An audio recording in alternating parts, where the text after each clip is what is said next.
Oscars? Because I just give them I've only seen a I just say couple the of them. festival's over. Well, it just keeps going. Yeah, the map's there, so. The one that people don't see is the one here behind City Hall. That it? What are you talking about?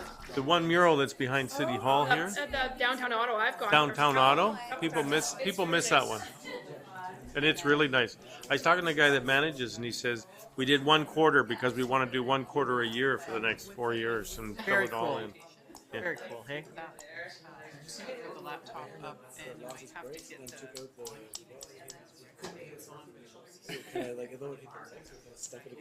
I mean, you say the on key. Good evening, everybody, and welcome to the regular meeting of Nelson City Council for Tuesday, September 4th. And I really appreciate council always appreciates when we have people in the gallery. Thank you for being here tonight, everyone. And we're going to be as efficient as we possibly can be in this meeting, right, council? Yep. We're just going to show our stuff. We're going to be efficient about our business tonight.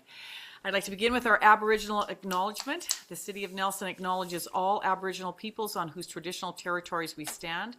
We honor their connection to the land and rivers and respect the importance of the environment to our strength as a community. So there are no late items, and so I'll ask for council to adopt the agenda, please. Thank you, Councillor Purcell, seconded by Councillor Warmington. All in favor? Opposed? Motion carries. I'd also like you to adopt the minutes of our previous meetings on a regular meeting of August 13th, a special meeting on August 13th, and a public hearing August 13th. Thank you, Councillor Sherbrooke. So moved. And seconded by Councillor Adams. All in favor? Opposed? Motion carries. We now will move to our first item of business, and this will be an amendment to our official community plan. And we've been through a process here where we've had, sorry. Development variance. Oh, development variance permit. Thank you. Sometimes my little fat fingers get in the way here. Here we are. So we have a request here for a development variance permit for 606 9th Street, and this is in regards to a carport. So I'll ask Ms. Moreau to give us the lowdown on it. This is a variance to reduce the rear setback from 4.5 meters to 3.7 meters. Building permit was issued in 2017 for the house at 606 9th Street. During construction, the house was not sited as per the plans that were submitted and approved, and the house was built approximately 5 meters further back towards the rear lot line. This siting error was overlooked by city staff when issuing a permit for the proposed rear carport. As a result, the carport encroaches 2.5 feet into the rear setback. For most properties on this block, the decks are in the front yard with the lake view, and parking is typically in the backyard. And we don't feel that this encroachment will have a negative impact on the adjacent neighbors, and we recommend approval. Thank you, Ms. Merle. So before we move to debate, are there any questions to staff? Hearing none. All right, let's begin discussion and debate. We need someone to put it on the floor. Oh, thank you. So would you, Councillor Adams is moving. Is there a seconder? Councillor Purcell. All right, open the floor. No discussion? Yes, go ahead, Councillor Morrison. No, so I just want to state that, in terms of this variance and the fact that it came before us just a while ago, is that I just, my position at that time was that I wasn't in favor of the variance the first time around, and my position has not changed with this either. And part of that is, it's because, in my mind, this owner designed a house whose footprint of the building itself used the total available lot coverage. And then he came after the fact to ask for a variance to put on a party deck, his carport. In my mind, if he wanted to have decks and patios off of both sides of his home, and he does have patios, he does have a patio off the front of the house like the other houses on 9th Street, he should have designed a smaller house, keeping in the character of the area and the fit of the lot coverage rules. In doing my due diligence, it was very clear to me when I visited the home at this site before the last variance was approved that the owner had always intended to have a back deck. So the fact that, I have to come now and apply for a variance was no error on the part of the applicant.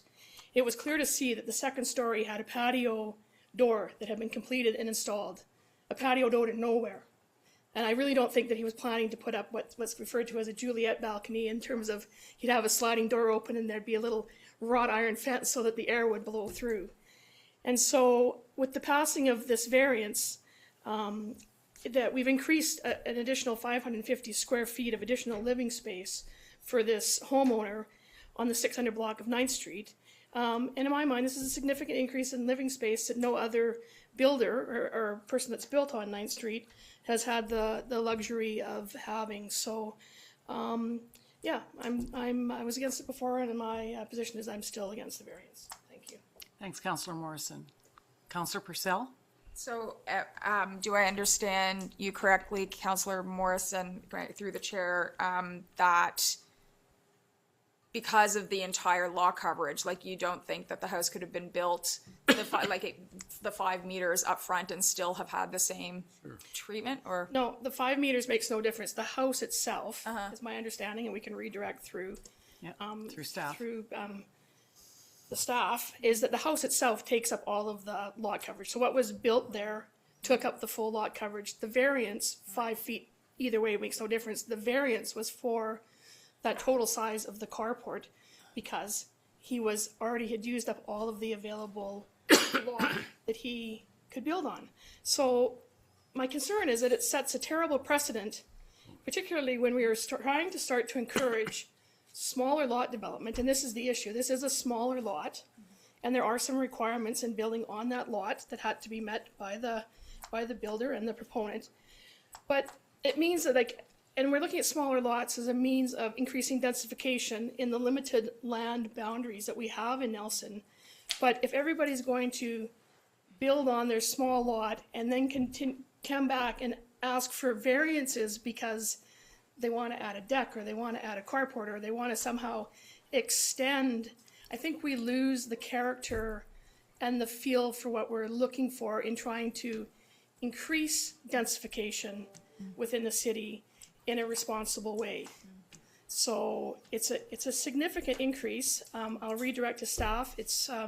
We went from 33 to 49% lot coverage. It was in the previous, so I would have to redirect to staff on that issue. I'm sorry, I don't recall what that lot coverage variance was for. About that? Around 48%? Okay. I thought the issue was just the placement. Okay, It is, so this is not yeah, about point the of lot. order. So, thank you. So that information will be, we can get that before the end of debate here. If that's some information that we need right now. But I'm going to let Councillor Purcell, through the chair, have you completed? Well, just so that I'm clear, I thought that the lot coverage wasn't the thing in question. It was the placement on the lot, and because it was built further back, it was 2 feet into, the setback, and but that if the house had been built where it was originally going to be built, that they wouldn't have this issue. Correct. Through to staff, is that correct? That is correct. For this variance, there was a There was a There was a variance. previous variance that was approved by council, but that's not the subject of this one. This is about the citing. Right. Yeah. So, Morrison's talking about the original one. The original one, okay. Which I wasn't in and favor so of. council, we are to treat this variance request as if there is nothing present on the lot. That is the advice to council, is to treat this as a new request. Right, And This piece of it, this piece of it. yeah. Got it. I have Councillor Sherbo, and then I'll have Councillor Daly. So I'm in favor of the variance. I think there was some confusion in this process, and the owner was given a building permit to build the carport, and I think I don't see any ill will here or evil plans. I think that it was just an error in figuring out exactly where the layout of the house was. So I'm in favor of the variance. It won't make any difference to approve this variance on the area. Thank you, Councillor Sherbo. Go ahead, Councillor Daly. Yeah, I just want to bring it back to, we're talking about 2.5 feet off of this back of the deck. That's what this question is about. Because that's what the variance is being asked for this additional 2.5 feet, which has already been built. And what's that do to the carport or to the deck, whether he has that 2.5 feet or moves it back to that? Is it still a viable carport and deck, and do you put them through that for the 2.5 feet? And I'm hearing from staff that it's not affecting the neighbors. I think we need to just stick with the variance we have in front of us, the 2.5 feet, whether you do that and make the decision based on that. Thanks, Councillor Daly. Further discussion? Question. I am going to speak on this because it's assumed it is understood that if the mayor doesn't speak for against, that the mayor is in favor. So I am going to state my views on this as well. I've looked at this variance permit application, and I am going to speak against it because in the past, we've had these kinds of things come forward, and I do recall there was a time when we had another homeowner come after the fact where a structure had been built, and the council of the day said, no, we are going to make this homeowner stick to the guidelines. And it was that portion of the building had to be changed and brought back into compliance with the bylaws. I think that and I, after looking at all of this information in its entirety, I am not in favor of this, but I just wanted people to know what my views were as well. Further discussion? I guess I have some discussion. How many of council actually went up and looked at this? Me. Could you tell there was anything wrong with it? Not a thing. Councillor, don't converse with council. Okay. Council through the chair.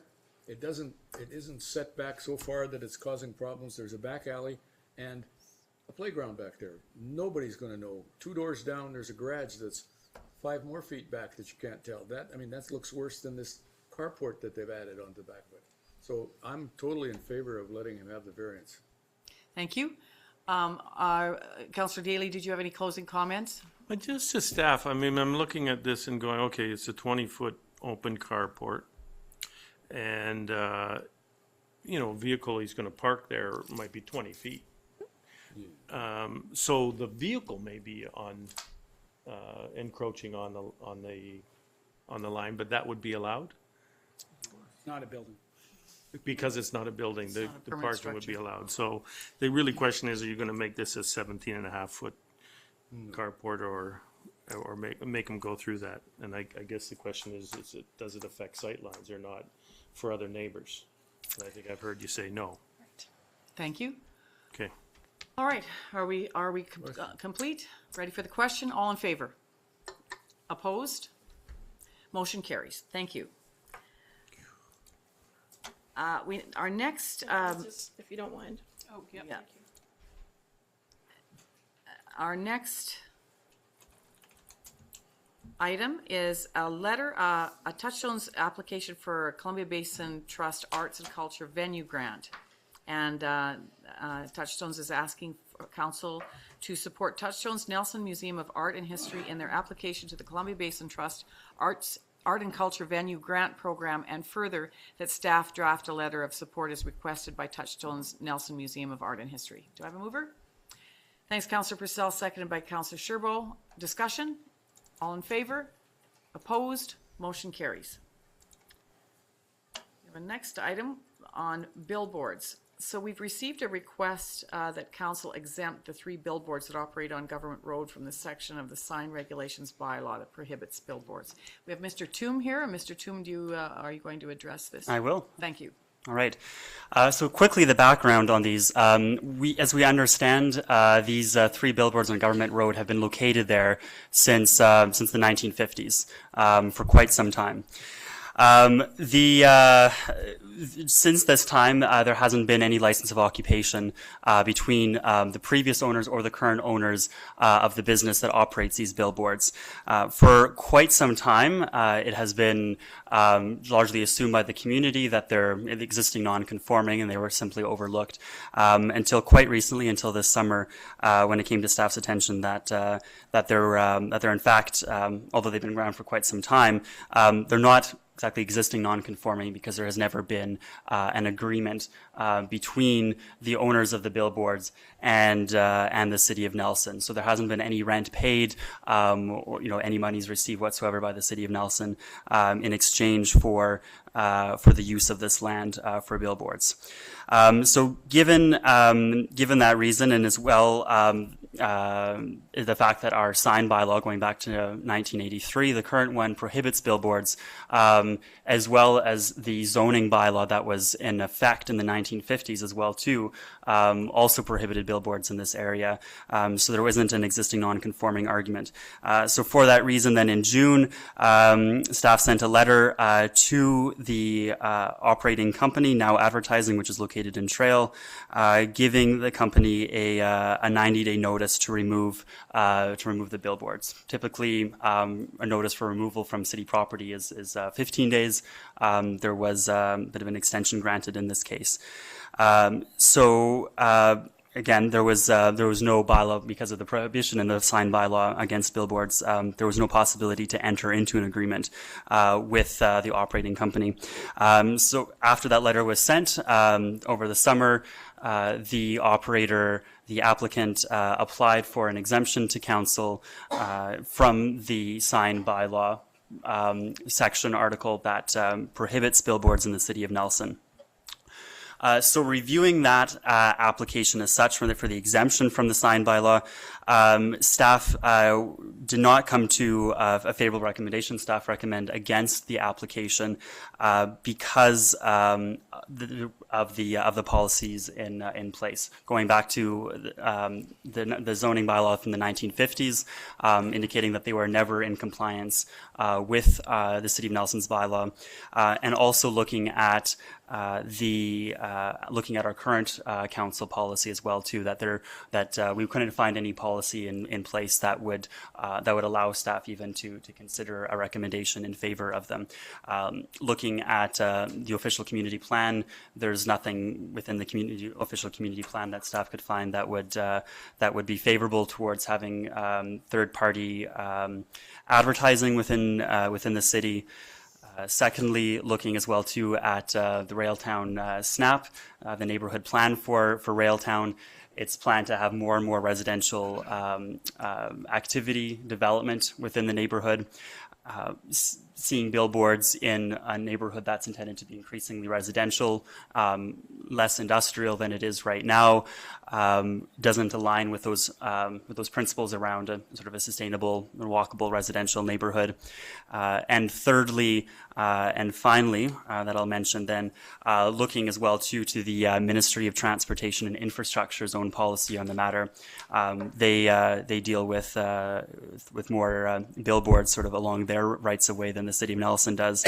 According to their policy that's on their website, the MOTI does not look favorably at billboards that are within 300 meters of their rights of way because they're considered a distraction to traffic.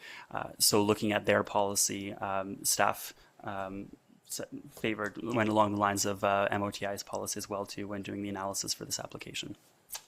Thanks, Mr. Toom. Madam Mayor, the only other piece I think maybe I missed it is the history of this was the highway. That's why these billboards were cited there. That's why it never went through the city. So they were cited before that they did the interchange, and that became a city road. So that's the history of why they got there, why they were never approved. Thanks for that information. There is a motion. I'll read the recommendation, then we'll start discussion.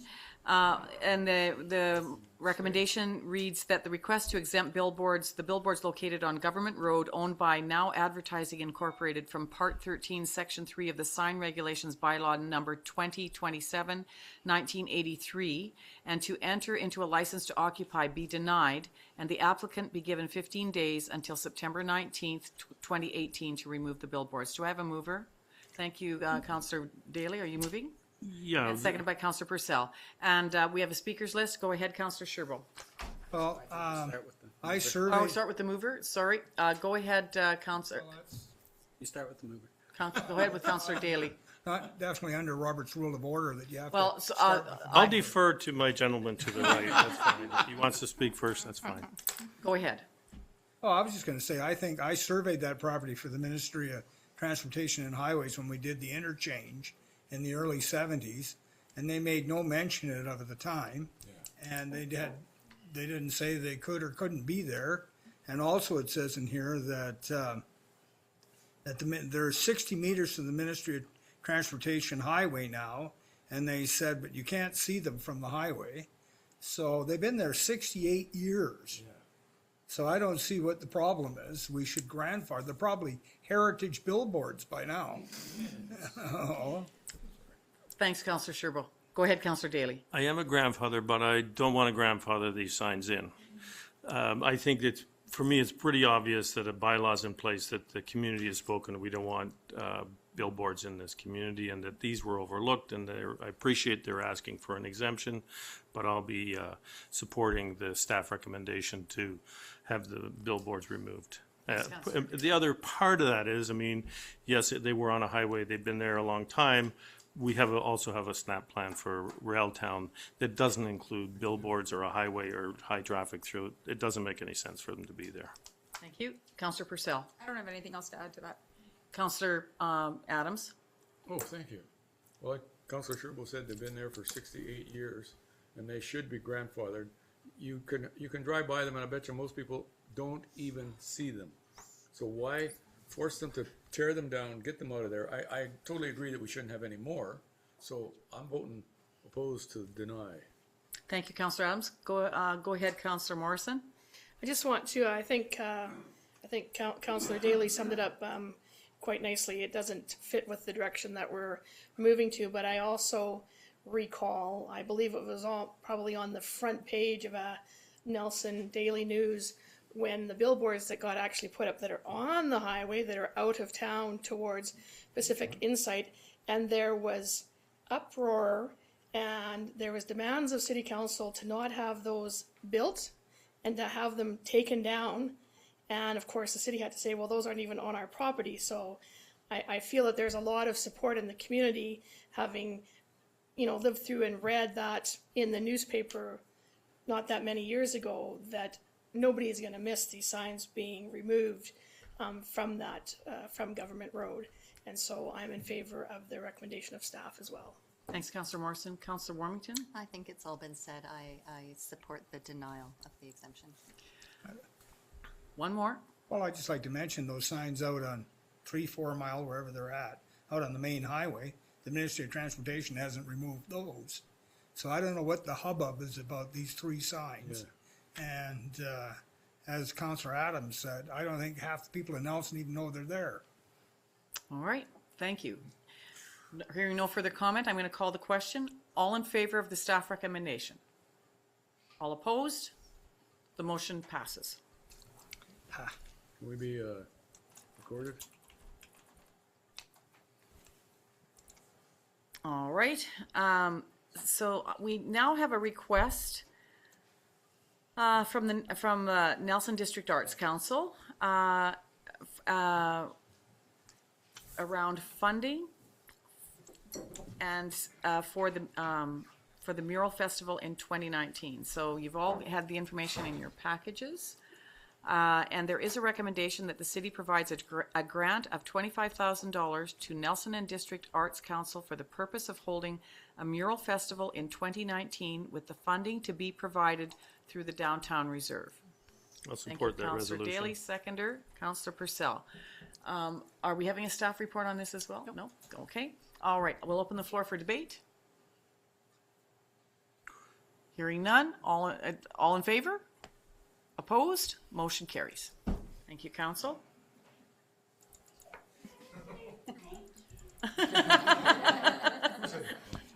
Where'd that come from? You're welcome. All right. There wasn't any debate, but I want to say how, it got full support, but it was a great mural festival. And the nice thing about the mural festival, it continues year round. People come to visit. You were saying you had some guests, and go and do your own mural tour anytime. Yeah, thanks, Great. Councillor Daly. Yeah, excellent. And it's great, we have a reserve fund that can assist in promoting these kinds of things. It really is attractive to not only people who visit here, but to the residents as well. Sorry, just maybe, because a lot of people in the audience may not know where that reserve fund comes from, but it comes from our parking meter revenues.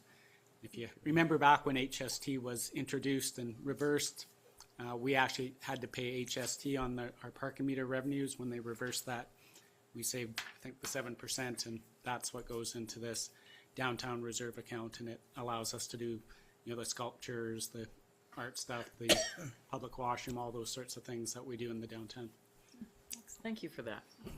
Well, and it's just another example of 25,000 being parlayed into more than $100,000 festival, so.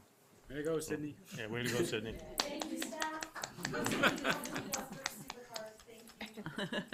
Thank you for your hard work, too.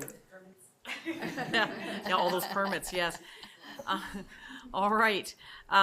We had a public hearing earlier this evening, a very short one, where the public was invited to comment on a zoning amendment to our official community plan at 205 Hall Street.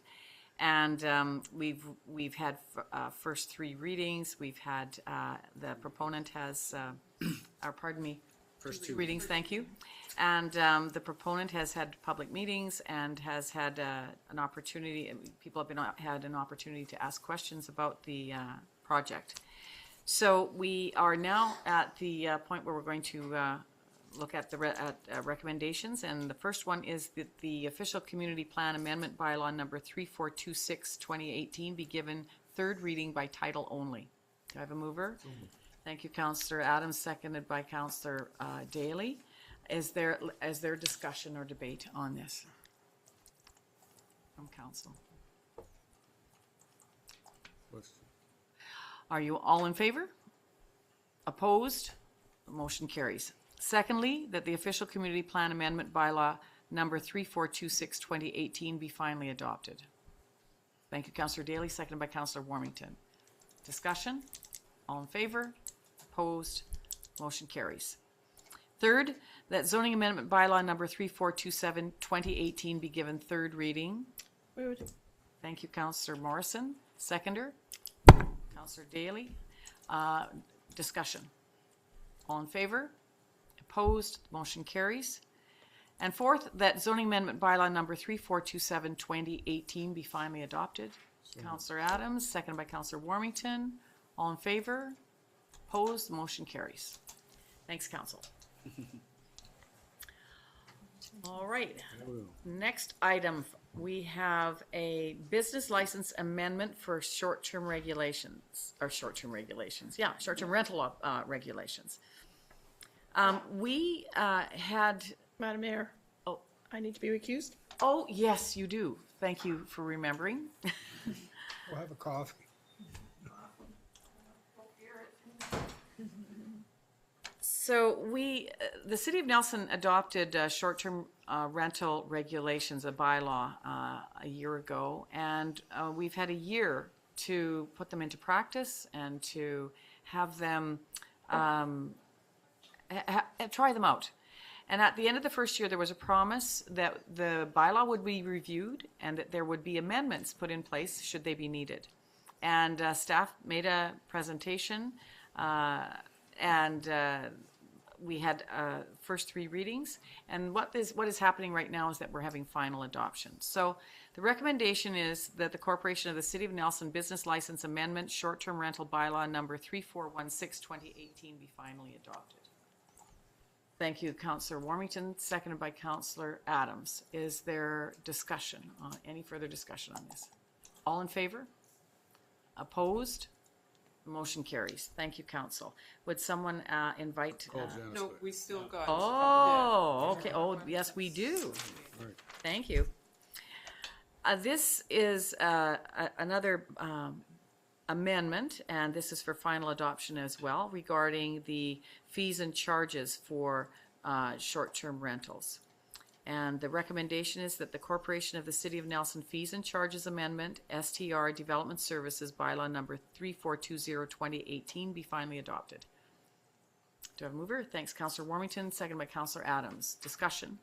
All in favor? Opposed? Motion carries. Thank you. All right. Now.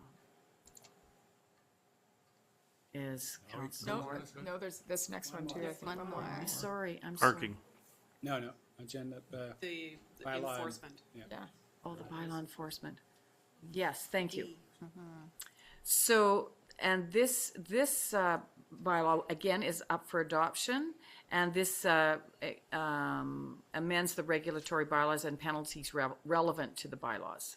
So, the recommendation is that the City of Nelson bylaw notice enforcement amendment bylaw number 3424, 2018 be finally adopted. Thank you, Councillor Purcell. Seconder, please. Councillor Daly, all in favor? Opposed? Motion carries. Okay, now she can go. All right, we got through that. Better before 8 o'clock.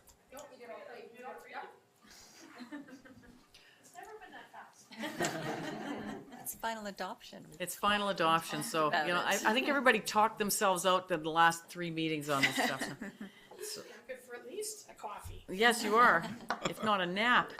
Yeah. So the next agenda item is a bylaw amendment for off-street parking and landscape. So there's a number of parking requirement amendments as well as a definitional change for the requirement that applies to uses such as museums and public assembly. I'm just going to scroll down here. And we've had discussion about this as well. And there's a staff recommendation that the City of Nelson off-street parking and landscape amendment, commercial parking update bylaw number 3422, 2018 be finally adopted. Do I have a mover? Thank you, Councillor Sherbo. Do I have a seconder? Councillor Warmington. Is there any discussion? All in favor? Opposed? Motion carries. Thanks, Council. Hall Mines Road. So this is, Wait, real? No, did we just skip one? did I skip one? No. No. Did we just did D? We just did E. E. Parking. Oh, yeah. There, sorry. Yeah, so this is Hall Mines Road, and it's to rezone Hall Mines Road from C3 to R1, A property, the property. just one property, right? Yeah, It's a couple parcels, but it's all considered one property. It's all under 1109 Hall Mines Road. go ahead, Natalie, with the staff report. Sure. So the applicant is applying to redesignate 1109 Hall Mines Road from neighborhood commercial to low-density residential in the official community plan and rezone the parcels from C3 neighborhood commercial to R1 low-density residential zone. The purpose of this OCP amendment and rezoning request is to permit a single-family home with a secondary suite. The property is located in the Uphill neighborhood and was rezoned from R1 to C3 in 2003 to accommodate a commercial film school. However, I think that only lasted a few years and it hasn't been used commercially since at least 2012. 1109 Hall Mines Road was listed for sale last summer, and staff received a number of inquiries asking how people could use the property for exclusively residential. This actually would only be permitted with a rezoning, as the C3 zone only allows residential dwellings, one residential dwelling, when in combination with a commercial use. The application is consistent with the official community plan to maintain the Uphill neighborhood as predominantly residential. The OCP allows for small-scale commercial uses in Uphill, but given the limited demand for neighborhood commercial and the need for more housing, there is justification to rezone back to residential. Thank you. All right, Council. So we're going to have our first and second readings this evening. So the first recommendation is that the official community plan amendment bylaw number 3429, 2018 be given first and second reading. Thank you, Councillor Daly, second by Councillor Purcell. Is there discussion on this? Well, it's nice to go from commercial to a single-family dwelling for a change. Thank you, I Councillor. just Go ahead, had Councillor one Morrison. question. I'm so happy that this house is getting to use as a house, and then there's going to be a secondary suite. But when I look at the 1009, and you were talking about the fact that it's two parcels, is that an actual lot line between the two parcels, and has that lot line ever been taken out? And does the house sit just primarily in one lot? So is there an opportunity for that lot to be subdivided off and sold? And if the house is actually sitting right on top of it, should we not be asking the proponent to be dissolving the lot line? They're working on dissolving the lot right now. It just takes a little bit of time, but hopefully by the time it goes to public hearing, they'll be dissolved. Okay, thank you very much. Yep. Good eye. Yeah, I ahead. think that, I believe that house though straddles the lot line. There just isn't much room. That's on what the I other was thinking. When you side. drive by it, it looks like it Big sits house. right in the middle, but I just, and so that lot line should actually be taken Yeah, out. and this rezoning puts it in line with everything in the neighborhood. Well, Didn't it used to be a nunnery? it was. It was. It's had we've had everything here. Storied past, yeah. Yeah, if you look at Lake Street, what those houses were used for, and then you look, there was a nunnery over there. It's like, it's all wonderful, yeah. Stop shop. Yeah. Is there any further discussion on this? All right, all in favor? Opposed? Motion carries. And secondly, that zoning amendment bylaw 3430-2018 be given first and second reading. Approved. Thank you, Councillor Morrison, seconded by Councillor Daly. Any discussion? All in favor? Opposed? Motion carries. And third, that council directs staff to schedule a public hearing. So moved. Thank you, Councillor Sherbo, seconded by Councillor Warmington. All in favor? Opposed? Motion carries. Thanks, Council. Just flying through this stuff. We have, thanks, Natalie. We have City of Nelson permissive tax amendment, a tax exemption amendment bylaw. So we have, we've received presentations from 3 not-for-profit entities who submitted applications for a 2-year permissive tax exemption. And it includes a schedule for, our report includes a schedule for these, this year and other minor housekeeping matters. So this is proposed for first 3 readings. There's a staff report that outlines who is asking for these permissive tax exemptions and how we should, there's a recommendation about how we should proceed. So the recommendation is that the Corporation of the City of Nelson Permissive Tax Exemption Amendment Bylaw number 3425-2018 be introduced and read a first and second time by title only. Thank you, Councillor Daly, seconded by Councillor Sherbo. Is there discussion? This is looks like a housekeeping item to get the 2-year cycle into the 4-year cycle so that we'll do all the permissive tax exemption requests at the same time. So we won't have to deal with this again once we deal with it. So makes sense. Thank you, Councillor.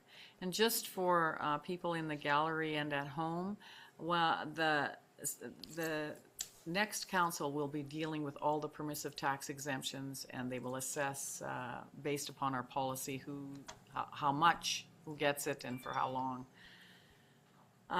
So, any further comment? All in favor? Opposed? Motion carries. Secondly, that the Corporation of the City of Nelson Permissive Tax Exemption Bylaw Amendment 3425-2018 be read a third time by title only. So moved. Thank you, Councillor. And Councillor Morrison, seconded by Councillor Daly. All in favor? Opposed? Motion carries. The Emergency Management Program Bylaw, first 3 readings. Chief McCharles is in the audience. Thank you. So please step forward, Chief McCharles, and thanks for being here tonight. We charged our fire chief to assess our emergency preparedness, and he provided us a report in 2017, and it had some recommendations in it, and I'm going to ask Chief McCharles to run us through his report tonight. Thank you for being here, and go ahead.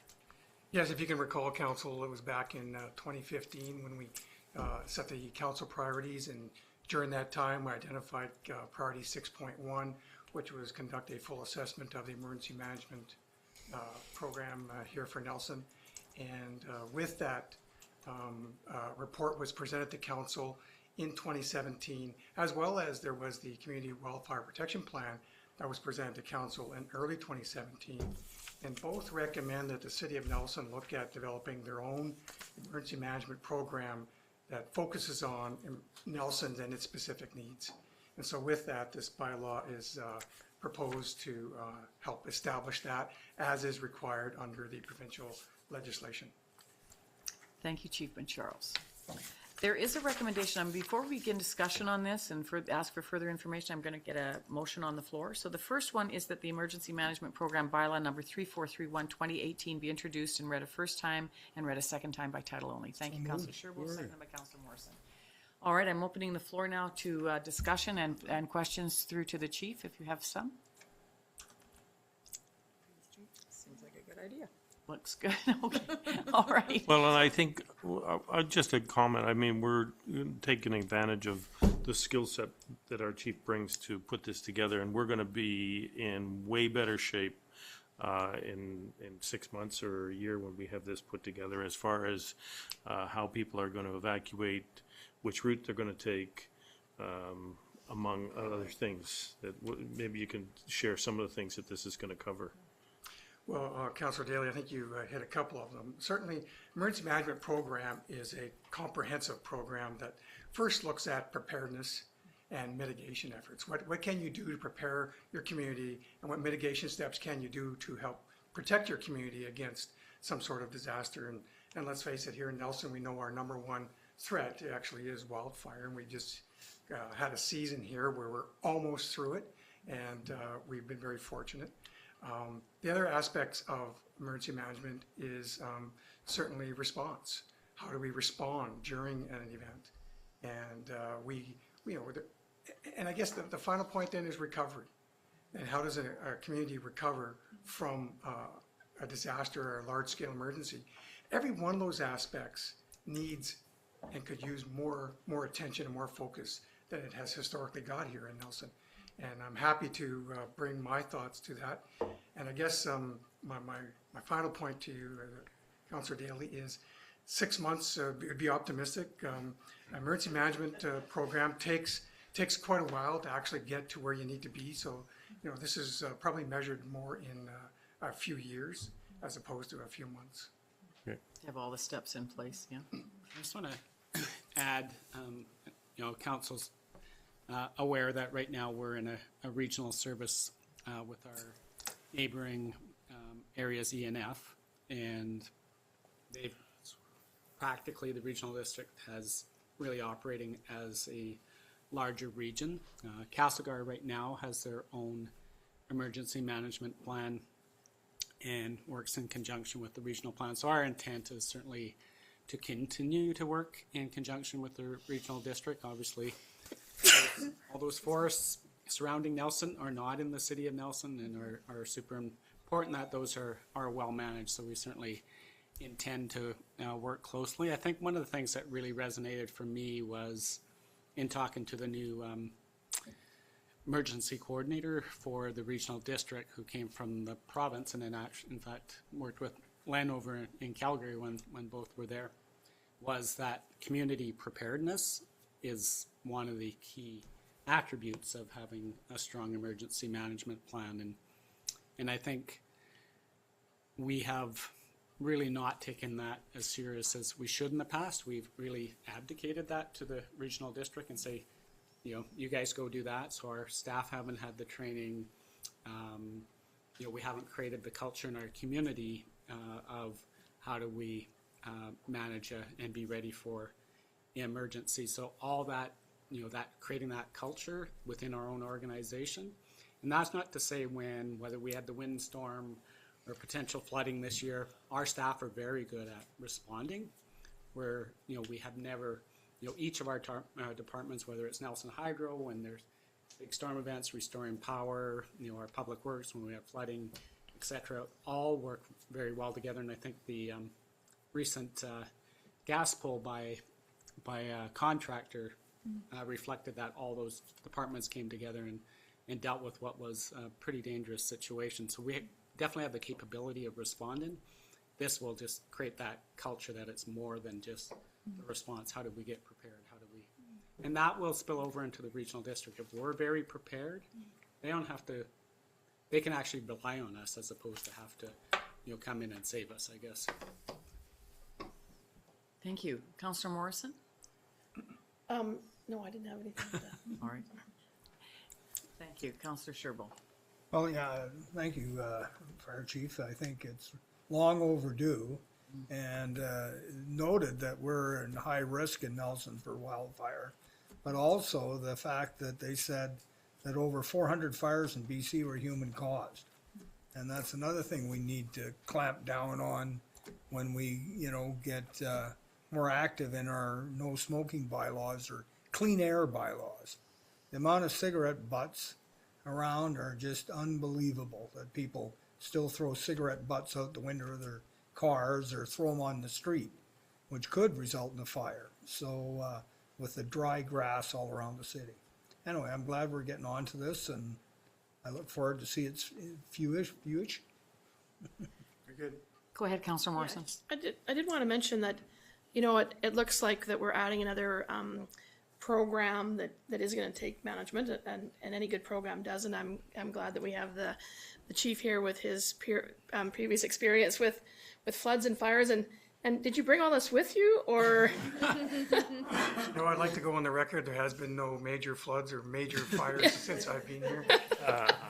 But I would like to acknowledge that, again, I think that the city staff are always have their eye out for these opportunities, and basically we've been given from UBCM and the CBT $172,000 to start developing this program. So this isn't an additional cost to taxpayers, and I read in our package that there's opportunity for more money to be applied for in 2019, and I'm sure that we'll be again successful, because as we do this program, and if they want to see, you know, what have you done before we give you any money, I know that for sure we'll have something there that we'll be able to show them, because I do believe you've already started on this program already. So we're not just starting today. So we will have, you know, some documentation of what we've done, which will only bode well for us in terms of future applications for grant funding. Thanks, Councillor. I think what I really like is your, as well, when I hear what the plan is the sense of collaboration and connection with the rest of the region and how we coordinate well together. And once this plan is in full effect and working in concert with, it just adds strength to that overall resiliency and response to a possible emergency. So thank you for that. All in favor? Opposed? Motion carries. Secondly, that the Emergency Management Program bylaw number 3431-2018 be read a third time by title only. Thank you, Councillor Purcell, second by Councillor Warmington. All in favor? Opposed? Motion carries. All right, now we're moving on to the Wildfire Mitigation Report. And this is a proposal to around an establishment of a new service to provide wildfire mitigation. And I think is Chief McCharles here to speak to this as well, or? I can. Thank you. It's got fire in it.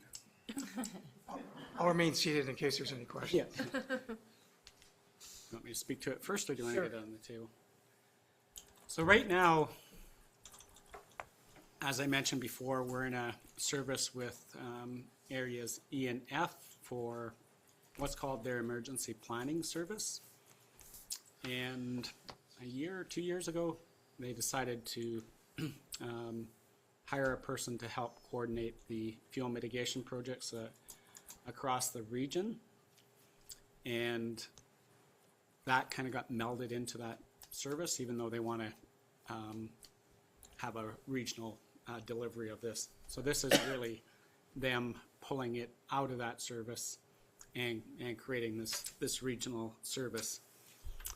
Again, our recommendation is, well, I guess part of the background is we have managed these projects on our own behalf. So we've done 107 hectares of fuel treatment in and around Nelson. So Rosemont Park, or Art Gibbon Memorial Park, the cemetery, up by 10th Street campus, the rail trails, those are all projects that we provided. They're applied for the funding, we managed the contract, and we delivered those projects. So certainly we see value. Again, as I mentioned, we definitely want to see our neighbors doing fuel treatment in the rural areas around the city, and certainly around any built-up areas.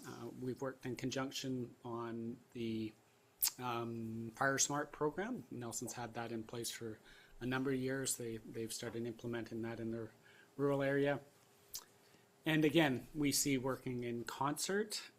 Our challenge as being the largest assessment base, with not necessarily the largest amount of fuel treatment projects to do, we would have picked up on their standard, doing it based on assessment, we would have picked up 20% of the cost, even though we're one of 17 either rural electoral districts or municipalities. So again, we want to explore how we might work together and whether we would participate in some way, but being on an assessment basis, we think we could use that money more effective in our own program. Thank you. There's a recommendation that council directs staff to meet with the RDCK to explore alternative options to collaborating on wildfire mitigation work in Nelson and area. Councillor Warmington, seconded by Councillor Purcell. All in favor? Opposed? Oh, Come on, go ahead. I just wanted to mention that this is all great, but the wrench in the works is private land. Yes. And private land logging, and the mess that guy left up around Cottonwood Lake, or is making, is these are a big worry in, potential areas which could cause wildfire. So I think there's a few resolutions, or at least a couple, going to That are coming to UBCM, UBCM, yeah. dealing on private land logging. So we really have to get a control on it and get it properly done and properly supervised. Thank you. Well, the flip side of that is there is no funding to do work on private lands. Yep. And if they do no fuel treatment in those lands, they're even at a bigger risk than where they've done logging. So private lands are a challenge. West Arm Park, we're surrounded by West Arm Park. They have their own regulations and requirements in the park. So we have a lot of either private lands or the park around us. So there's not a lot. We're in this challenging area now. We've done most of the fuel treatment on the crown lands that we get funded for, but once you hit private lands, then it's a different story. Is there no liability if you're a private landowner and you don't do any fuel mitigation, whatever, and as a result, a municipality burns down? Is there no liability? Well, we can't make even a homeowner, remove their cedars from their house. We certainly work with them and encourage them to do that. Right.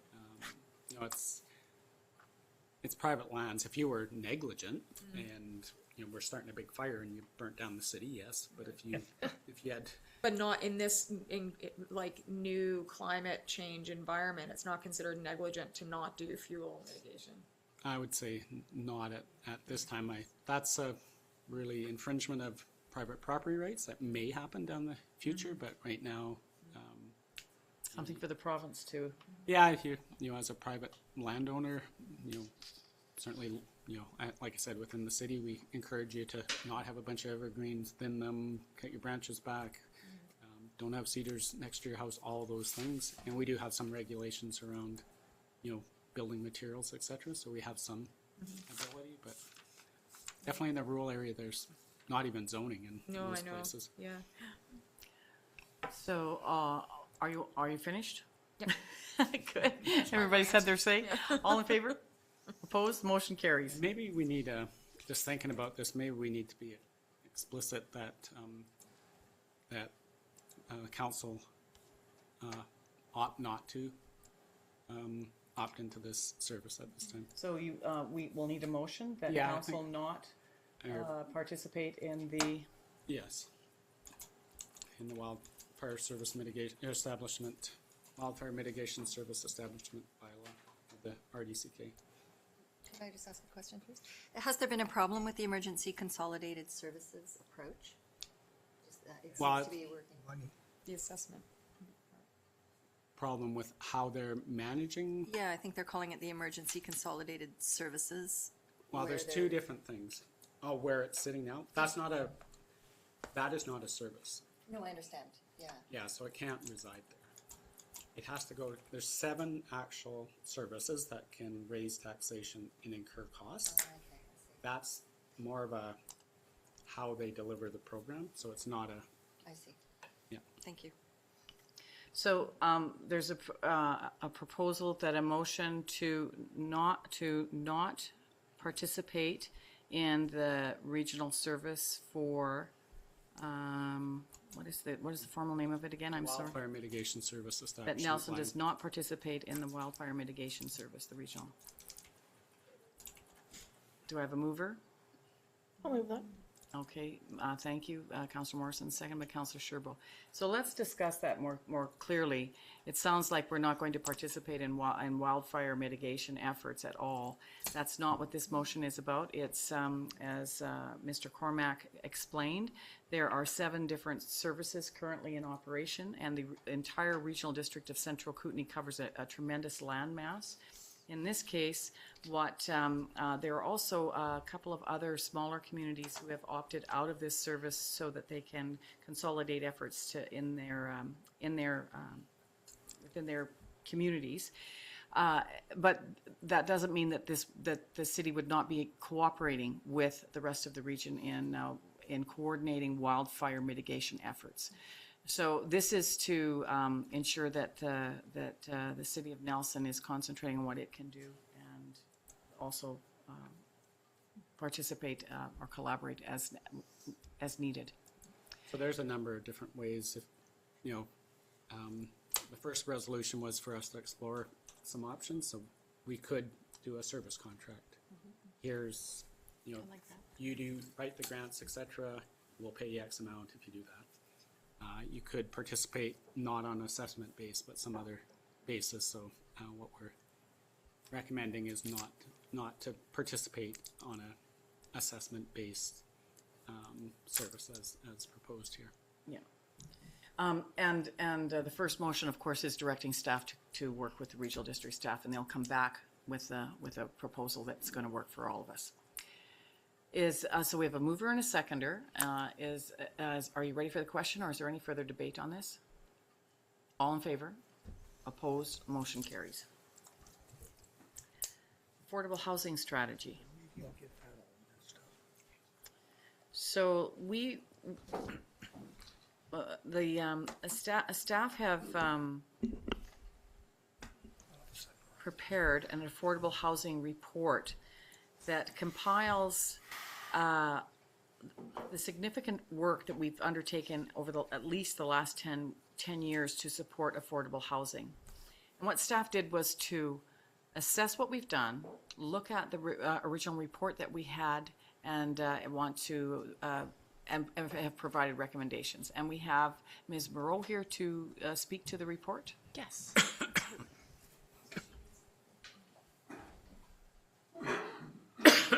Excuse me.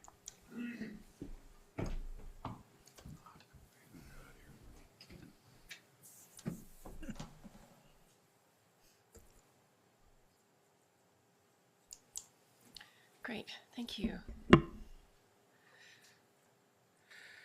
Okay, so I'd like to give a quick overview of the Affordable Housing Report 2018, but I'd first like to go over the support the Council has already provided for affordable housing. So back in 2010, Council approved an affordable housing strategy as well as an update of that strategy in 2014. And then coming out of that, Council approved an affordable housing policy as well as a reserve fund. And in that reserve fund, Council provided direction to staff in order to obtain resources to go into that fund. And so we've been working since then to encourage voluntary contributions to the Affordable Housing Reserve Fund. We've also established a housing committee. We've provided permissive tax exemptions. We've supported the supportive housing designation from the province. And we've revised bylaws to allow for increased density, smaller lot sizes, as well as mandatory suite-ready development. As well, we've reduced annual water and sewer fees by 75% for long-term rentals. We've developed short-term rental regulations in order to preserve the long-term housing stock. We've revised regulations to facilitate laneway housing, and we're now working on the pre-approved design for laneway housing. We've undertaken phase 1 of a vacant land study, and we now have this Affordable Housing Report 2018.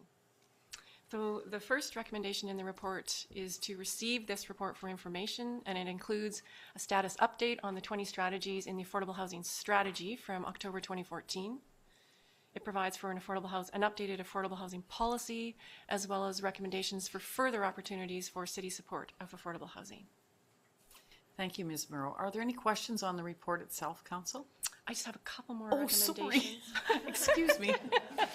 No, it's good. So it's good. efficient I'm there, I almost think you're there. already done. So the second recommendation is to adopt the affordable housing policy. And in terms of how it's different, we've added 5 guiding principles to further clarify how to reserve the fund. And we've done slight modifications to the amount of the funds that can be utilized, what they can be used for, and the criteria for disbursement. In terms of the guiding principles, pretty straightforward. Housing needs, so make sure that it's for the 6 priority groups in the affordable housing strategy. That if you're coming here to ask for funds, make sure you're also asking other levels of government for funding. Use the funds predominantly for the capital cost of projects. Use the funds not just for new housing stock, but also to restore existing or older housing, as well as to purchase older housing. And then finally, for sustainability and transparency, let's not impact the sustainability of the city to provide these services. And let's use the Affordable Housing Reserve Fund to document the inputs and outputs to maintain the transparency for the community. And just a quick note on that whole transparency thing. So we've been asked this question, well, why don't you just reduce connection fees or reduce application fees and don't take the money out of the fund? And the point behind that is that somehow this isn't just free. I mean, people have to get paid for this stuff. It has to be staff time. If they aren't paying to upgrade the system, someone has to upgrade, and it's coming out of taxpayer dollars. And so in order to maintain this transparency, having it go in and out of one fund makes it much easier than to communicate that information out to the community. And so these are just in blue, these are the changes to the actual reserve fund. So yes, you can use it to purchase at least land, but only up to 90% of the fund. And that's just basically to maintain a balance in the fund. For reduced application or connection fees, that's already in there, but the new part is only up to 50% reduction in the fees, up to a maximum of 90% of the fund. Emergency requests for funding from local not-for-profit agencies, target existing city residents, make sure there's support from senior levels of government, units managed by nonprofit, they need a business plan, and make sure that you don't undermine the long-term sustainability of us in delivering services to the community. And then recommendation 3 is just to forward all of those additional opportunities to support affordable housing to the next strategic priority setting meeting of council. So that's a quick overview of this report. Thank you. Are there questions for Ms. Moreau? Or go ahead, Councillor Sherb. It's a great report, and would this report be available like in hard copy, or would we get it online? Would be the best way. Sorry, for you as a councillor or for the public? No, for the public. Yeah, we would like to put this up on the website. You always get the perception that we're not doing anything. Yes. And it is quite a misperception. I think the other point is that we're not here to build housing. We're here to support housing being built. Correct. Thank you. Go ahead, Councillor Daly. A lot of time did go into this and a lot of thought from a lot of people, and I think it's very valuable information. And given, as I recall, when we were running for council 4 years ago, affordable housing was one of the top priorities, and it still is. There's still work to do. I'm happy with everything presented except the third recommendation. That it be, and it's not so much for us to discuss, but I think here that it be referred to strategic planning. And I know what can happen when we're in strategic planning and you're competing with other issues, wildfire and water and things that can get a little bit lost sometimes. The other is having someone speak on issues when we're doing strategic planning, whether it be hydro or operations. We usually have a manager that's there, and I think with this housing report, if it's one the council's going to use, then they need to be familiar with it pretty much right away, because you can be faced with zoning or development decisions that you'd want your council to be familiar with what the housing policy is. So I'd be recommending that you not wait to a strategic planning, but actually include it in the new council's reading package for them to be familiar and have some kind of session where people are familiar with this as an issue so that you can apply what's been worked on and decided that is a great direction in your decision-making right off the bat. So we're not going to get lost. Yeah, well, I think there's two things. I agree. Part of, there's two things the new council get. The council orientation, here's our policies, our planning documents, here's where the washrooms are, that piece of it. And then, that with that knowledge, hopefully go into strategic planning and saying with some knowledge base. So yes, for sure that will happen. Yeah, I think it's really important and to be there and. Yeah, I see it no different than what we're going to do around, our capital plans for facilities and water and sewer and those things. There's, as you know, as a new councillor, there's a lot of stuff. A lot of information and a lot of But it will different be things part that of, we do. it will be part of the. Part of the orientation, yeah. Yep. Sure. Part of that background material. Thanks, Councillor. Councillor Morrison. Yeah, I'd just like to thank city staff for the good summary here, and just so that people realize that that the housing committee that the city has reviewed the affordable housing policy changes, and we're in favor of seeing those go through, because that's part of the job of that committee, is to kind of look at those things and give comment. And also is that at our last meeting, it was in the middle of summer, so of course we didn't have quorum, which is understandable. We started looking at trying to prioritize those additional incentives that you're commenting on about putting forward to the next council. And I would see that as continued work. I know there's quite a bit of interest. There was quite a bit of discussion at the table at the last minute, because there was a few of us there, so we didn't want to not meet. So we had some discussion around how to even prioritize those goals a bit more.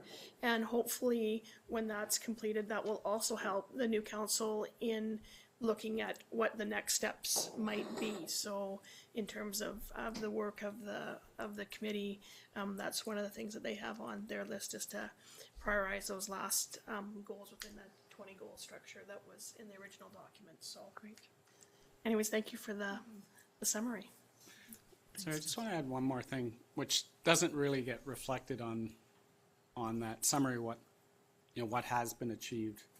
I think the biggest thing that's been achieved is, our community was very ready when there was funding at the senior government level to, put forward proposals that were successful. So we have, I think, 3 affordable housing projects that are ones. I think you just issued the demolition permit here this week, and the other one I think is you're working with, and the third one that's, I think, the one up in the Rosemont housing to do some upgrades or conversions or something. Correct. So I think that's, one of the hidden things is, as Councillor Cherbo said, local governments don't have money to build these projects, but we certainly can work with our community groups to make them in a position to be successful when that money comes. Thank you. So we have some recommendations that council receives the City of Nelson Affordable Housing Report 2018 for information. Thank you, Councillor Sherwood, second by Councillor Warrington. All in favor? Opposed? Carried. That council adopts the amended affordable housing policy number 5040.00. Move. 00. Thank you. Thank you, Councillor Morrison, and second by Councillor Daly. All in favor? Opposed? Motion carries. And third, that council directs staff to forward the further initiatives identified in the City of Nelson Affordable Housing Report 2018 to the 2019 Strategic Priority Setting Meeting of Council. Councillor Warmington, Councillor Sherbo, seconds, and all in favor? Opposed? Motion carries. Thank you. All right. So next up is flag policy. So we have a recommendation from staff regarding a flag policy, our flag policy. And just to refresh everyone's memory, there's 3 flagpoles outside of City Hall, and the policy that was presented for first 3 readings stipulates what can fly on those poles. And the staff has recommended that we follow what happens in at federal and other municipal levels. So one pole is for for our local Nelson flag, the second is for provincial flag, and the third is for federal flag to fly. And there's flag etiquette all around all of that. So as best practice, staff recommended that that's what council pass. So the policy was put into place, and there have been requests. We have right now we have the pride flags flying on that pole, and that happened this year. But there was also a recommendation that the idea of having a third community pole be referred to the next council for budget consideration, and that is to keep everything clear and separate and clear and clean. So that actually went forward as well, and that will be discussed at the next council. So the recommendation, or there's a recommendation that the flag policy be finally adopted. Do I have a mover? Thank you, Councillor Warmington. Seconder. Oh boy. I'll second this for debate. Thank you, Councillor Morrison. All right, so Councillor Warmington, would you like to speak as the mover? Well, I think that this policy itself speaks for itself. I think that it makes sense that the 3 flags fly continuously. I think there's good reason to fly community flags, but I think it makes sense to have a separate pole for them. And rather than, taking down the Nelson flag or flying other flags underneath it, I think it's just cleaner and easier, frankly. Thank you, Councillor. Councillor Morrison, as seconder, do you have anything to say? I would have to concur with Councillor Warmington. I did have a couple of people contact me knowing that this was coming back and were expecting to see changes in regards to community flags. And I did see commentary earlier in the week that flying the pride flag on a community pole was less than a complimentary idea, and I don't think that's it at all. So I was surprised to see that release come out, because I think the idea of having that 4th pole there really exemplifies how important community is. I mean, these behind you are, I mean, as you talk and you talk about the flags, I mean, they're behind you. I mean, and I think that's key. Those are the 3 flags. This is flag policy. This is about etiquette about flags. And I think that it's absolutely a wonderful idea to look at having a community flagpole, as many communities do. And I think that's something that we are missing in Nelson. So I would encourage the next council to be considerate in their deliberations of that and get it put through. Thanks, Councillor Morrison. Councillor Purcell? I'm in favor of everything in this, like the etiquette, the half-masting, all of that. The only thing I have a problem with is the refusal to fly community flags, and I don't think it's the end of the world for us to, for the city to build a 4th pole and to fly community flags there. It doesn't feel necessarily like an affront to me. I think what Councillor Morrison said is true, that it can also highlight how important community is for us, that it gets its own flag pole. It also seems like an unnecessary expense to me when flying it underneath the city flag also really works. And I worry that if this gets derailed somehow or not prioritized, we'll just have a policy of not flying community flags, and I'm not in favor of that. I feel like I would prefer to propose an amendment that we remove just that portion of this bylaw, and then the next council can, when they erect the community flagpole, can put it in to this and, amend things however they want, or decide not to put the pole up, and then we'll still be able to have the pride flag. Like, I'm not sure. I understand that we can be nervous about courting controversy if we think about the banner issue across Baker Street and the brouhaha that caused. I don't know how many controversial flag flying proposals we get.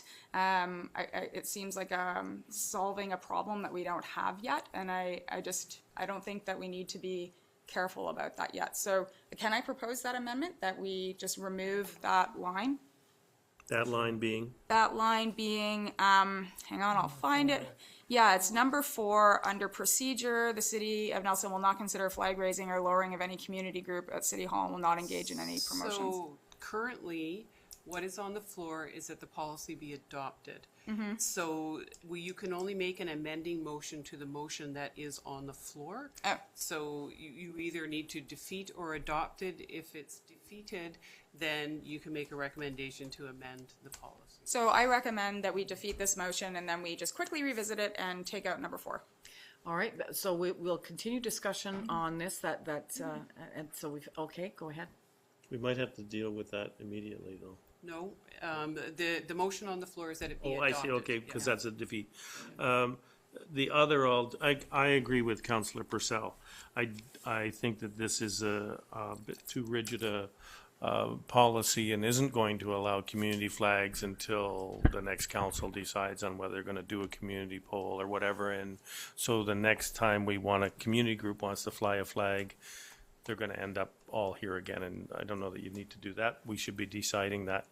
And if it's a question of whether it be on a separate pole, which I hear support for, or on the municipal flag pole, that's done as well in a number of municipalities, as we have done. So I'm wondering if the whole thing, not about deciding whether you're going to have a community pole or the other, defer the whole thing to the next council or decide here.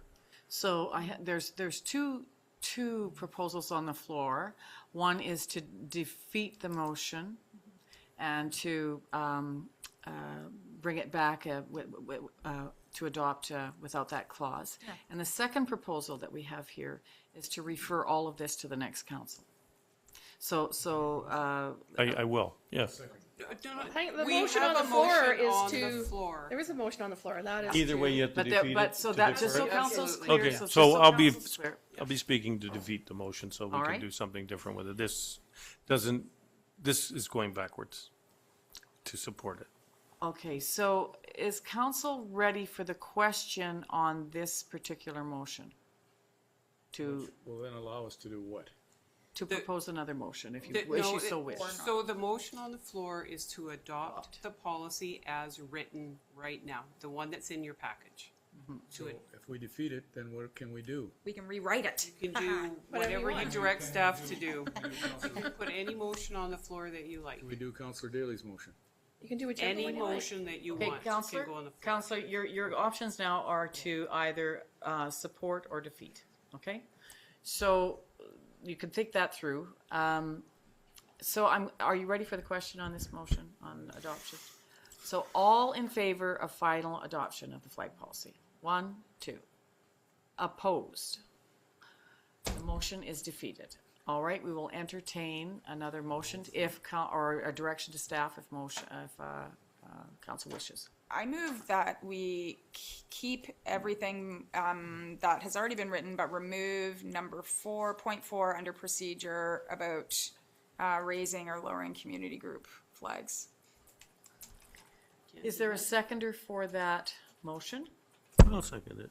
Thank you, Councillor Daly. We'll have discussion on that motion. So now, would this have to go back to first 3 readings again? This is not a bylaw, it's a policy. It's just policy, thank So you. what can happen is if council approves this, you can then put a motion on the floor that says you adopt the policy as amended. All right, which means Got it'll it. be finished tonight. All right, so is there discussion on this? Go ahead. The number 4 you're talking about is the one that says the city of Nelson will not consider flag raising or lowering Yeah. of any community group. Okay, well, there are a lot of community groups out there. Councillor, I'm just going to correct you. Just say that what the motion states is that sentence be removed. Yeah, well, so what, So that it's taken out. so then what? It's the So then policy. if a community group wants to have a That they can flag, come forward with a proposal to council, Well, you don't have a procedure. or you don't have a procedure. What? So that's the problem. no, So that's the problem. I want Councillor Dailies. Okay, hold it. I'll talk as the person who proposed it. So it's true we don't have a policy for it. So far, that hasn't been a nightmare. I think it's going to be okay. Like, again, I don't know, like, maybe staff can let us know how many people come forward wanting us to fly flags. I'm guessing it's not that Well, I guess what I mean by a procedure, does that come to council when a group applies? Does it? Yeah. So far, they come to staff, don't they? Does it No, come to- they no. come to council. Every year, we've approved the flying of the pride flag. I don't remember It that every hasn't, year. hasn't The first time. Okay. Métis flag has been put up. And we've approved that every year, flying the Métis flag? It came 1 year to council, it didn't come back subsequently to council, but it should have. Floor. Order. Counselor, I know that is a very personal issue for you, and I know that the Métis flag has flown every year. Every year. And so, but that would be considered a community flag, and so that will come up for discussion in all of the, with council. I'm going to move along to Councillor Morrison, who had her hand up first, then I'm going to come back to Councillor Daly. I think you had your hand up too, Councillor Sherwood? No? And then I'll come back to you, Councillor Purcell. Go ahead, Councillor Morrison. Okay, so one thing I just want to, has Councillor Purcell's motion been moved and seconded? Okay, so just in regards to that, that is the problem, is that if you remove 4, there's no, in this, because this is a procedural etiquette bylaw or policy, there is now no policy about community flags. So, in my mind, that this means that every time somebody wants to fly a flag, they're gonna have to come here. I mean, we can make a decision that the policy is that we defer to staff, but I mean, it would be better that we have a policy, or we have another policy, or as was suggested actually by the proponents who came in to want to fly the pride flag, and I said that, you know, why aren't you flying the transgendered flag? Is that we then put flags in with banners or something. I mean, because right now when you take that out, there is nothing to say that you're gonna fly a community flag. This is just saying that we're not gonna fly a community flag, then you're always gonna have to come back. So if you wanna take a policy, it's actually the one that Councillor Daly has put forward probably. Because, I mean, the whole thing is you have to have, like, to avoid it coming back to staff, to council. Council all the time, yeah. Then we would need to probably put flags into the banner bylaw. Thank you, Councillor Morrison. Go ahead, Councillor Daly. Or whatever council decides. A lot of municipalities leave it to the mayor's office, understanding that the mayor would have a sense of what the community. Understanding that they would have a sense of the community and could do a poll of the council and do that. There are. Delegate to the mayor. I'm not sure. I don't think council can delegate to the mayor. For making a decision about which community flag can fly.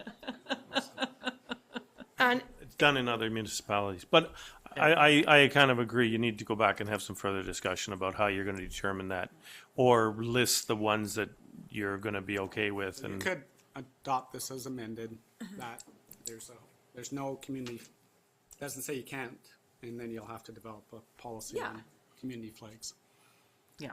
I'm not saying we shouldn't have a policy. The policy could be refer to staff with recommendations from council that the flag be inclusive, that it follow the Charter of Rights and Freedoms, that, Just basically what you did for the banners.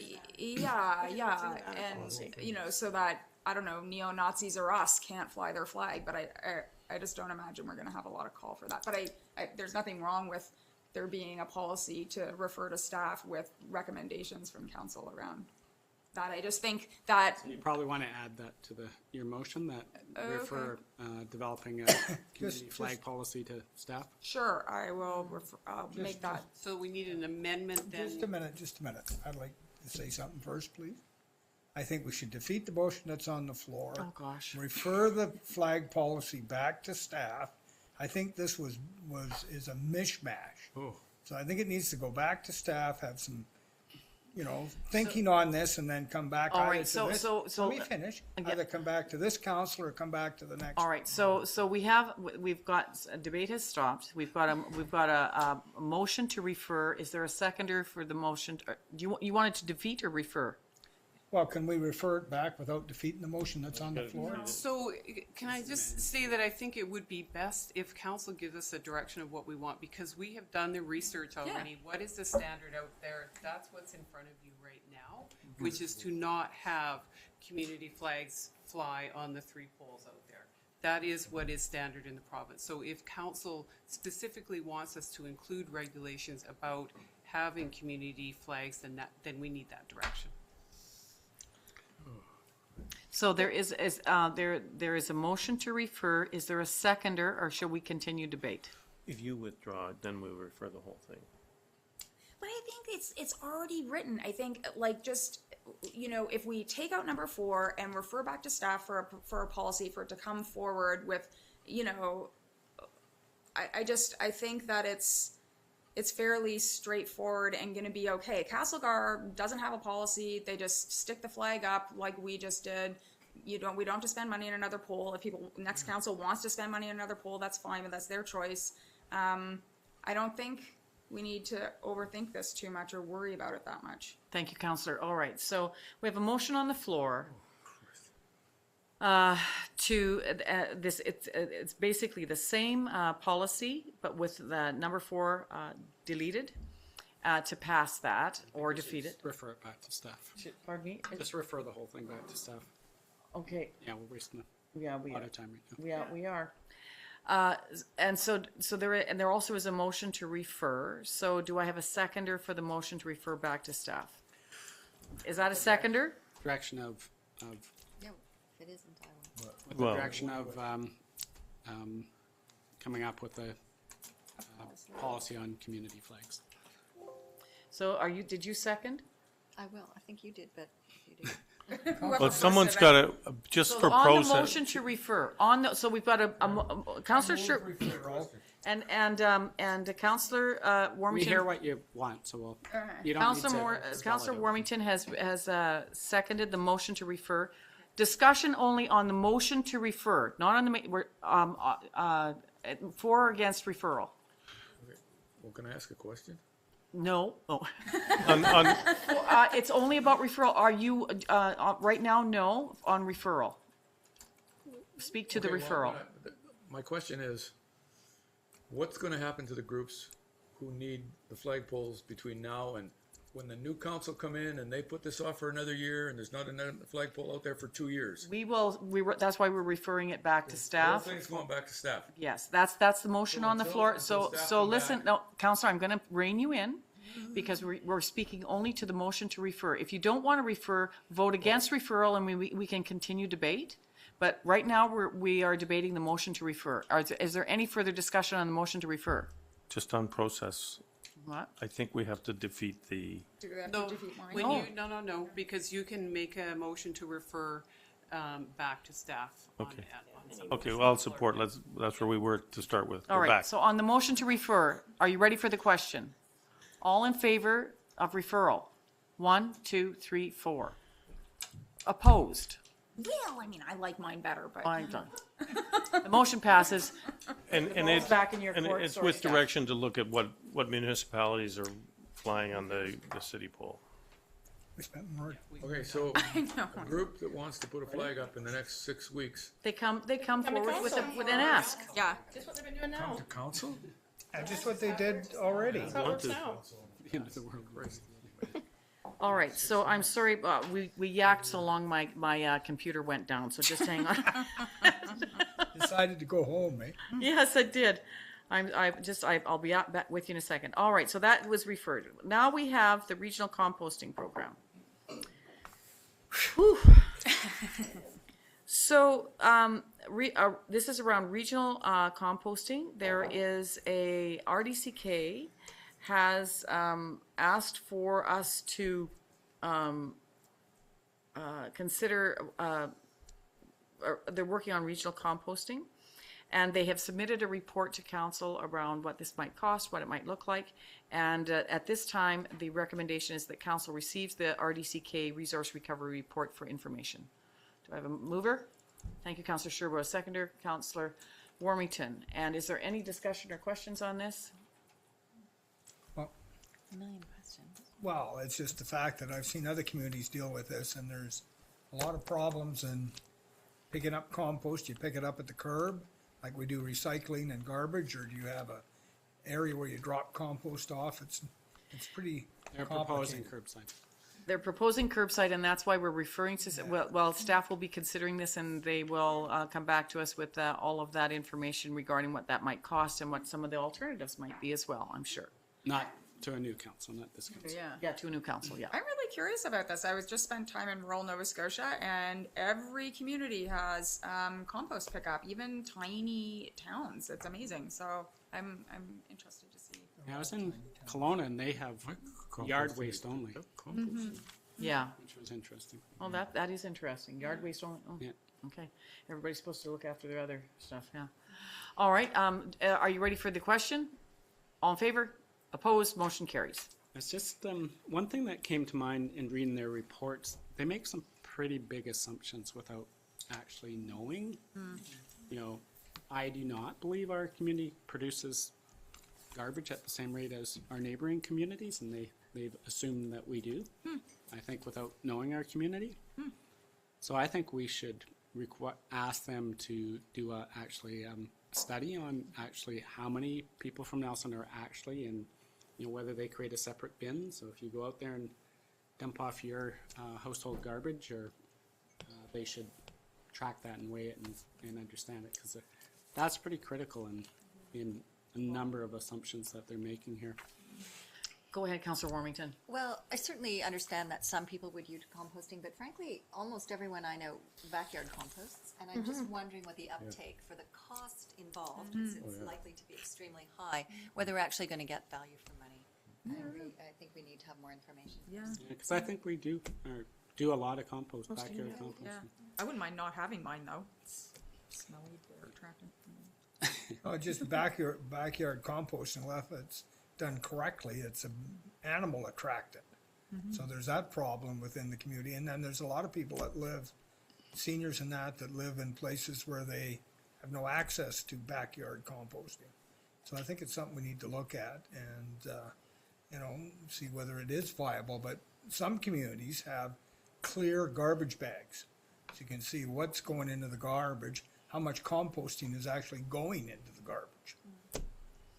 So, what will happen, council, is that, well, the next council will be getting more information on this. Should we have a request from this council to ask for a study from the regional district regarding the composting volumes coming from Nelson, or is that Well, what we're asking both for? garbage and Garbage and I think garbage recycling and composting, because there's, like I said, there's this to provide, cost out yeah. there that we're So, half of what we're only collecting half, and I find that hard to believe. so could we have a motion to that effect? Thank you, Councillor Purcell. Seconder, please. Councillor Morrison.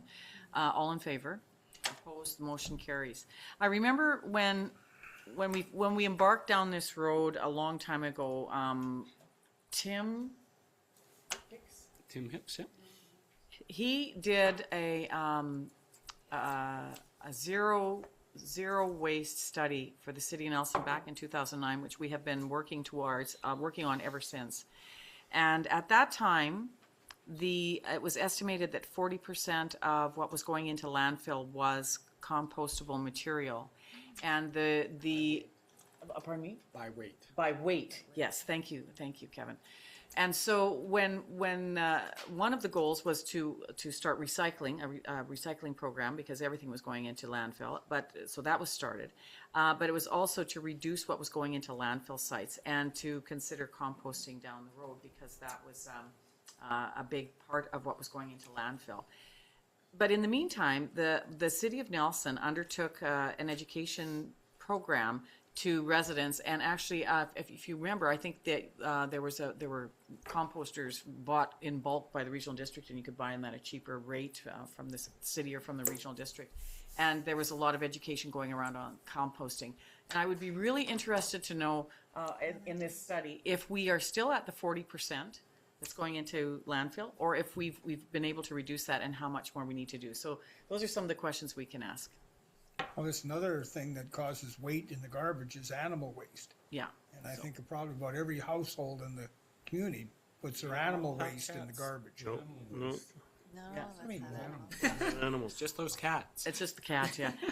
So thank you, council. We now have a couple of reports here from the finance department and the building department. We've got some building stats, and if there's no questions, I'll have you move receipt. Oh, actually, we do want to speak to You want to speak to it? definitely the accounts payable listing, because All right, this let's, is when we pay some huge money to. Yes, I see other that. Yeah, organizations. yeah. So those tax bills that you get, most of it's going somewhere else. So Colin, speak to that. So, okay, so as the mayor leaves, we just, again, wanted to reiterate, because we do this all the time for budget conversation, and because we understand here that, as we've discussed many times at budget, that when we send out the tax bill notice to the homes, businesses, and residences of Nelson, that it's one bill, and it contains, yes, your municipal taxes, but it also has the hospital, school tax, etc.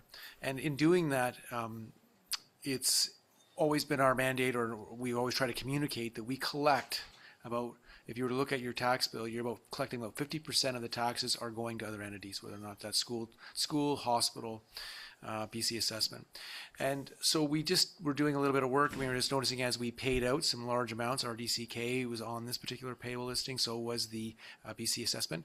We wanted to again remind council of that knowledge, so that when you're talking to constituents, and as we're out making sure that the community understands how the system works, that when we are collecting a significant amount. Like I said, 50% of your tax bill is mostly going to other parties that we collect on their behalf. The other component to remind council is that there's a homeowner grant. So if you own your home, so as much as we collect on the behalf of school taxes, there's also a grant, $770, that each homeowner gets that there's under 65. If you're over 65, that goes to $1,040. And just again, a couple of those notes are just making sure that council is aware that and that split that goes on, we have a 75% residential, 25% commercial. That's our collection for the taxes for municipality.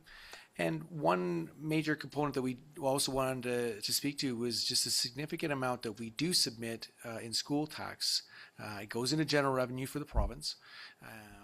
And the largest proponent of the amount that we provide is actually coming from the boundary expansions, from the dams and those sorts of things. They have a very high rate on utilities, and that's one of the ways that they get the revenue from Fortis, BC Hydro, and that sort of thing to fund schools in the area and whatnot.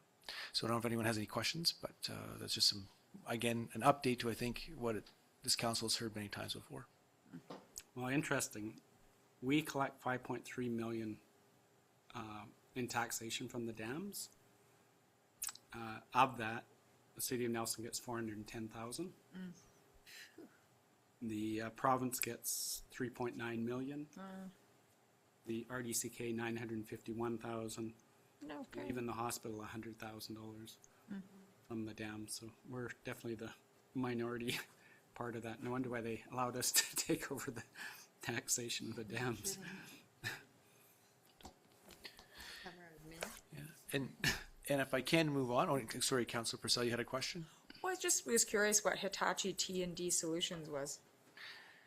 Again, off the top of my head, I wouldn't know. I mean, Okay. again, Hitachi could be, depending on the size of the dollar amount, it could be a piece of equipment. Sometimes we do deal with some of their drills and those sorts of things as well, so depending on the size. All right. One other note, just since we're looking at these reports, is the amounts that relate to development. I just wanted to have council, it's one of the last pages in that document. And you'll notice year to date where we're at, even compared to where we were at last year. So we're at 12.5 million last year. This year we're at $23 million. One of the major components that has come in is obviously the Nelson Cares building has started. And so that's one of the things for their building permit that's come in. Again, some rather large, just as in a break, the plumbing permits, I just noticed, again, when you think about it, year to date last year, 59, this year we're at 86. Just the amount of construction that's going on, the amount of renovations that people are doing is significant, and is, really put a stretch on the resources for development services this year. Hire more staff. We did. We actually increased the staffing at development services, both in building inspection and planning. was. You didn't have to recuse yourself for that, Mayor, just. Everybody was, so thank you for the report. And Mr. Cormack, you've finished your comments as well? Yes. I'm just gonna go. Okay. Kevin? Sorry, So we moved, Carry on? Are we on to the next item? Like, no, moved we anything. haven't voted. I moved receipt. I don't know if anybody seconded it. yes, I think they did. Voted for what? Did they? I moved I'll receipt. second. Oh, receipt. And, okay, so I'll It's just been wait moved and till Francis seconded. gets back. Make some So, notes okay, there. so it's Sherbo and Morrison. And all in favor? Opposed, motion carries. Sorry, council. I should have called a little wee break, but everybody was in full swing there. I thought, okay. So the next item up is our action item list. Are there any questions or updates on that people would like to hear about? Hearing none, would someone like to move receipt? Thank you, Councillor Purcell. A second by Councillor Warmington. All in favor? Opposed? Motion carries. And we are now on to council reports. So who would like to start? Anybody have any? We're doing those at the Cal. We Yeah, have, we- we have to we- change the bylaw to do that. It's written in the bylaw that this is. We could defer them to the. We could defer. Let's. You want to defer to the committee of the whole meeting? Yeah. Next committee of the- Yes, All right. Thank you. Did you have something? Ready. Were you ready? Okay. All right. And there's no in-camera items to. No, I met with. One item that won't wait, maybe. Okay. There's an information session up at Rosemont School in the gym on September 20th. And it's around the All Wheels Park, adjacent to the All Wheels Park, a proposal to, with the Rotary Club, to have, and the Parks Department. It's been before us before, but this is a public information session and a survey people can complete about how they'd like to see the park. So when it comes to budget time, with this new council, we'll have some more information that we didn't have last round to see if we can move forward with this. So September 20th, 6 till 9 at Rosemont School, if you're interested in what might be happening up in that All Wheels Park, adjacent to that, a multi-generational park being proposed. Thanks, Councillor. Just before we close tonight, I'd just like to thank council. We've only got a couple of meetings left, and it seems almost impossible that our time here is almost finished. And we always have good discussion, respectful discussion, and it can be passionate, but we always respect each other, and I really appreciate that from each and every one of you. I really do. It's probably one of the best things that we do together. And I really look forward to whoever's in these chairs the next term that continues. And for those of you running again, good luck to everybody. For those that are not, bon chance. Life is full of many things. So it's going to be an interesting next few weeks. We're still on task. We're still in the chairs. There's still a few decisions to be made and some work to be done. And we're all off to, most of us are off to UBCM next week. We just received our list of ministerial meetings that we'll be involved in. So we'll be moving ahead on some of the important issues for local governments with the province. And it's great. We have ministers that are on task and willing to meet with us. And also, one of the things that happens in Nelson is that when we go to meet with ministers at provincial level, they want to know what we're doing. Oftentimes, they take what we're doing and they go, really, a small city like you're doing that on poverty, or you're doing that on economic development? Oh, really? That's on technology? Like, we've been so on the mark on so many things, and it's because of the hard work of all of you and staff and administration, and also the hard work and brilliance in our community. So thank you, everybody, for tonight. I know sometimes we get bogged down. Who knew it would be flags tonight? But it happens. And but we always seem to wend our way out of it. So thanks to all of you. Motion to adjourn. Thank you, Councillor Sherbrooke, seconded by Councillor Warmington. All in favor? Opposed? Motion carries. Thanks, everybody. Have a really good night.